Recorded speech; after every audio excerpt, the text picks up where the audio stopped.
mình chăm bay cái ខ្ញុំតែងតែមកចាំកូនចាប់នៅទីនេះខ្ញុំដឹងថាពេលណាមួយកូនចាប់ក៏จะមក mấy cái chưa chẹt nhé ព្រោះនេះជាអ្វីដែលកូនចាប់កំពុងគិត cũng chết là smell តែខ្ញុំជឿជាក់ ai thấy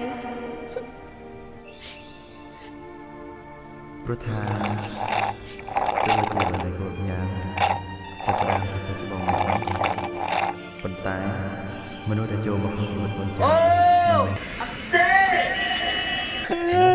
មិនមែនជាច្បងទេតែគឺជាច្បងតែអ្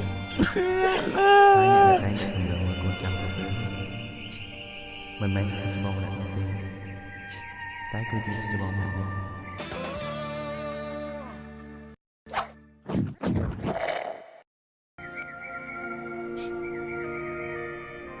ខ្ញុំជឿថាមនុស្សដែលកូនចៅកំពុងតែគិតដល់